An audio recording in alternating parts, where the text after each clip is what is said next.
Okay, so here's another video of the Remington Abstract 8 with me talking this time. Um, like I said, this is actually a number 8, which apparently is quite more rare than a number 6 or 7 or even a 2 for that matter apparently. But it is an 8, meaning it's a wide carriage model. And it's right now I'm trying to restore to the best of my ability, but this machine hasn't enjoyed its stay in a drafty, moist barn for the past 42 years. It definitely has had some impact on this machine. This doesn't look like, or is it rust? Yeah, it is rust. There's some rust on the linkages here. However, I'm in luck because this is of course wood, which is pretty neat. I love that. This is actually wood. The keys are wood. You don't see that very often anymore. I mean, it's usually they deteriorate, don't they? I mean, this machine is from circa 1897, according to the internet, and the only one that broke is one side of the space bar. And I'm in luck as well because is it the side that function?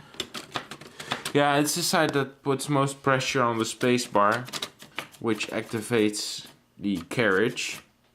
So I have to find a way to fix that. I can imagine that would break because there's lots of tension on that piece of wood.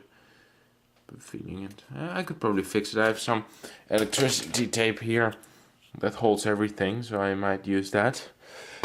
But right now I'm trying to recover most of the machine. The unfortunate thing with this is the paint on this doesn't look like it's very bad until you come to a piece that has been covered for all its life. This is what it should look like, and that is what it does look like. The back is even worse, unfortunately.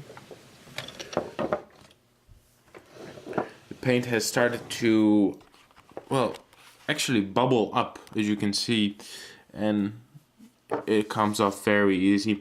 And that is indeed a clean layer of paint underneath there. But the unfortunate thing is, if I would be removing this up to here, I would remove the striping here on the back. And I don't want to do that, so that is a decision I have to make. It is either give up on the striping and have like a smooth paint job here, because that is clean and that is beautiful paint over there. But then I would lose the striping, or I would just leave it like this and I have this. And I'm actually just thinking of, you know what, this thing is over 100 years old, it's over 110 years old, I just want to leave it. The serial number is really low, or rather low, because I've seen these over 200,000. Where is it? Okay, there we go. Fairly low.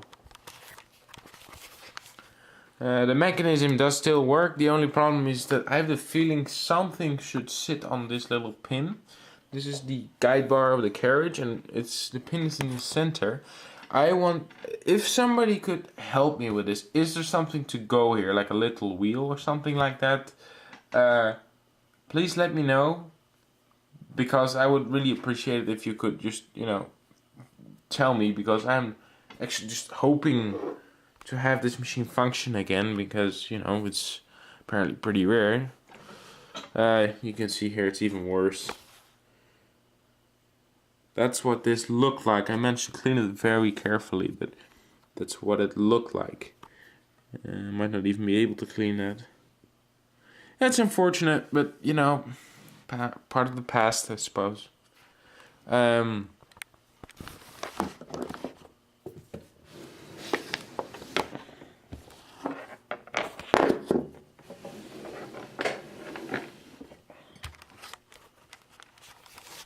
So the decals on this machine are still in reasonable condition. They need some cleaning, but it's still there. This is also still there, so it would definitely be a cool display piece. The striping is there mostly. It's faded, but it's there. The main problem I have is rust underneath the paint, and it's not as bad on that side as it is on this side. So I have to figure out how I'm gonna do that.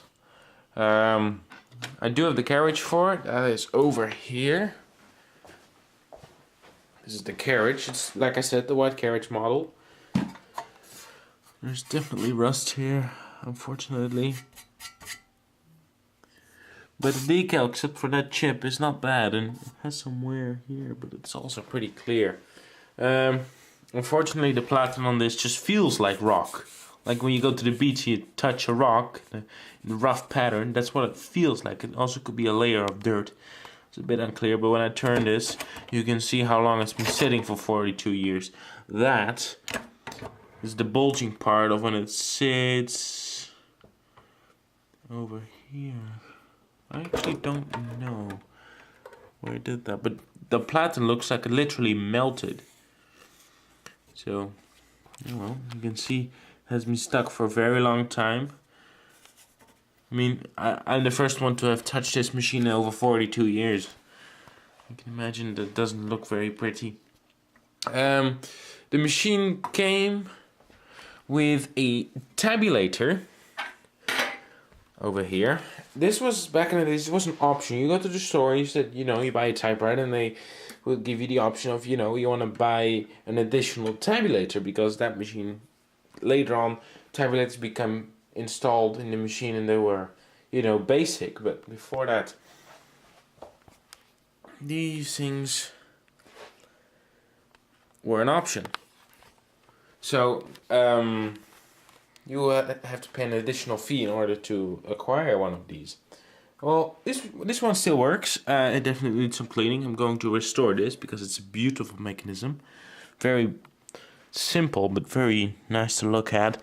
However, this tabulator is not from an abstract machine. It is in fact from the first Remington front strike machine, the number 10.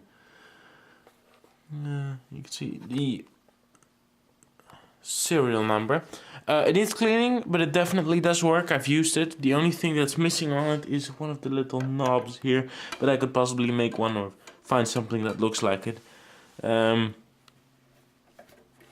But it does work, so that's good. That came with the 8. I think a Mac on it, yeah. Yeah, the mechanism is still good, so that's good to have. And then, oh yeah, so the guardrail on this machine, underneath here, the guide rail.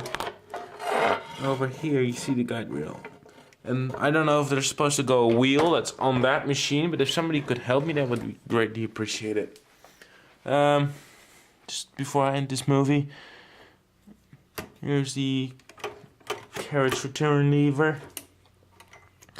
It has one, let's see, this is one space, and this is 2 space, or something like that. Yeah, 2 space here. It's very difficult to do with one hand, but definitely trying to just have a good display piece going here. The original carriage belt is still on it. This machine was equipped with a metal belt. I have a feeling this wheel, or if there was supposed to be a wheel, has broken off. I took the carriage sliding off. It isn't stable when I put the carriage on. I can just lift it off, so I don't know if something is missing here. Here's the picture. If somebody knows anything is missing here, please let me know. This is what it looks like.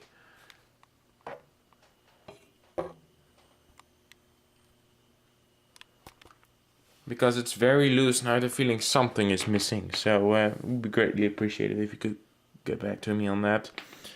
I took the bell off. Here's the bell. That's surprisingly good condition because I've seen these rusted badly. This one is still in good condition.